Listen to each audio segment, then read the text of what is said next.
Welcome to Howto.Marketing. One of the first things that we speak about when we speak about any kind of marketing, or you're doing any sort of digital activity to grow your business or to improve a service or whatever it is that you're doing, there are persuasion techniques that are widely agreed upon. There's a guy called Dr Robert Cialdini who wrote a book called The Persuasion of Influence. I highly recommend you get it and you give it a read. It's got 6 principles of persuasion. So, what are the six persuasion techniques? We have reciprocation, we have scarcity, we have authority, we have consistency, we have liking, and we have consensus. Reciprocity or reciprocation, which is a bit easier to say. This is very simple. It's a value exchange. You give me this and I'll give you that. So I'll give you 15% off if you buy now. So give me your money and I'll give you 15% off. That's the most commonly used one. There are very wide-ranging applications of it. So enter your email address to get this free download. We call that gated content. It's content you can't get access to until you give me something and you can get in the gate. But there is a value exchange, and the value exchange is give me your details and I'll give you this piece of value. That's reciprocation. There's a lot of e-commerce companies use this. You know, free delivery if you spend over 50 quid. You think, well, I'm at 30 quid, so I'll give you an extra 20, and then I don't need to pay the $5.99 delivery.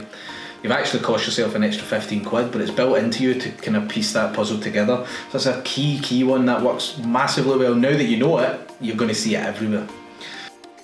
Scarcity.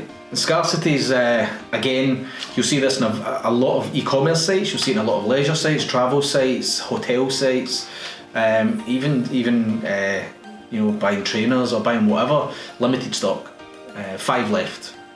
There's 3 left and 5 people are looking at them now, and you've got scarcity and you've got urgency built in there, and you're thinking, oh good, there's only 3 rooms left and people are looking at them and I need to buy them, there's only a couple left. You know, like thinking of brands who use this really well. Supreme have queues round the block for the hoodies and jumpers and bags because they only make a limited run of them. You know, limited edition isn't anything new, right? But it builds in scarcity, and you think there's only so many left, and that creates a sense of urgency within you, and that's a persuasion technique. Authority is something that was marginally used, historically marginally used, but now is like, you would know it better as probably influencer marketing and authority marketing. It's the same thing. So it's really when someone uses their platform or their ownership of an audience to a financial end, I guess is what you would call it. It's not always financial, but you get the concept.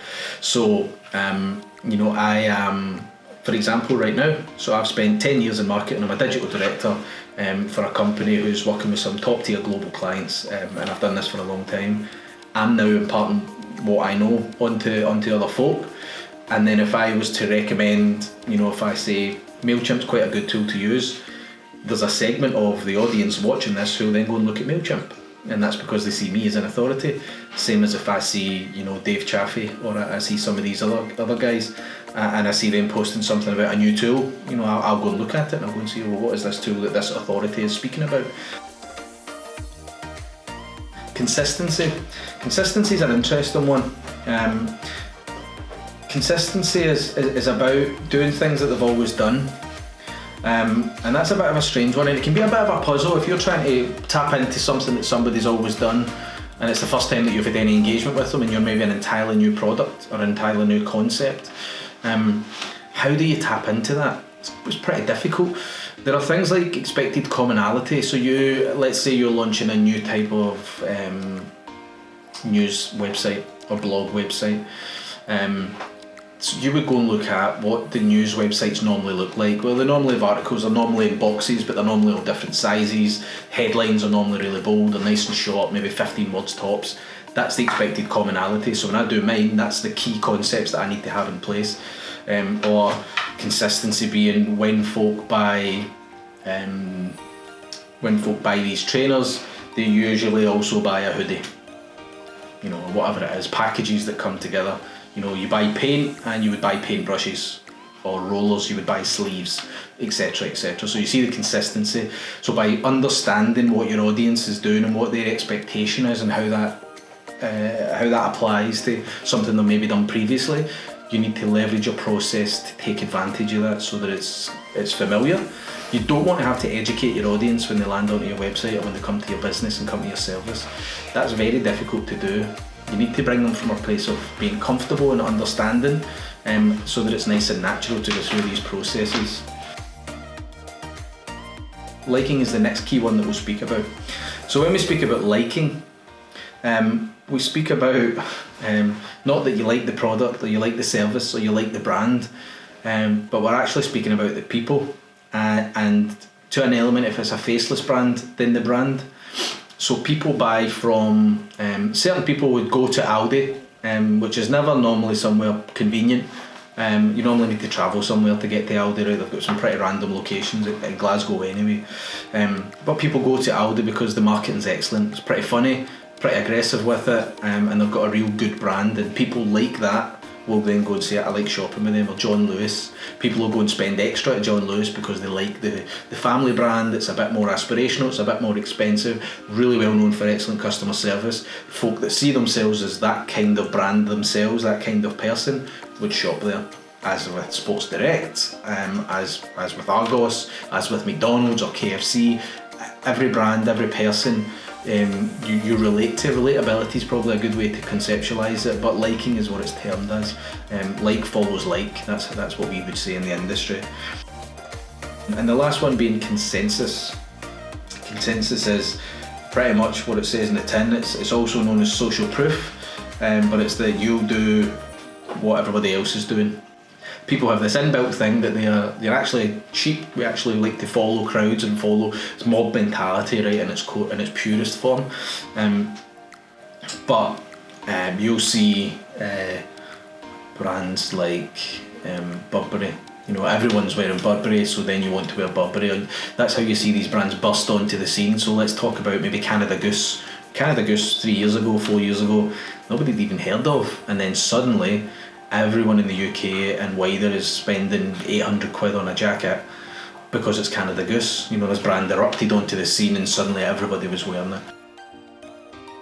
When you go into booking.com, you've experienced it. Most people have been on this site, right? You've experienced these persuasion techniques in action, and I'm going to speak to you through the site, and I'm going to show you how these are in action and how these are being used. So when you're on booking.com, what you see are some very, very, very, very, very strong applications of these techniques. So let's look at it. We have free cancellation, no prepayment needed. There's a bit of reciprocation there, and a bit of trust building. We have 962 reviews, good, 7.9 score, so that's consensus, you know.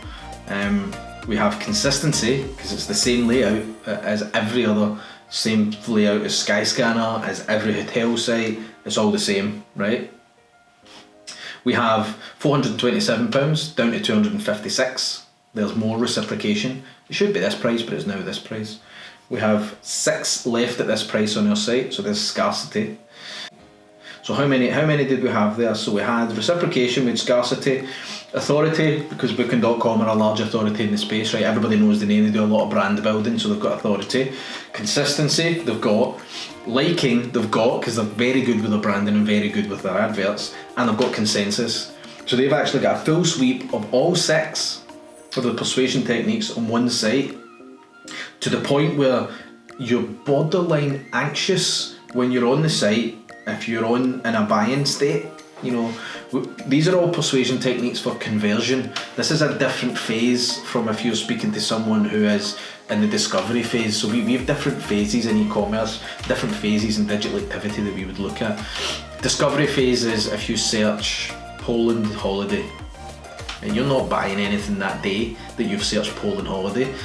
But if you search 2-bedroom apartment, central Krakow, mid-December, that's when you're in a buying phase.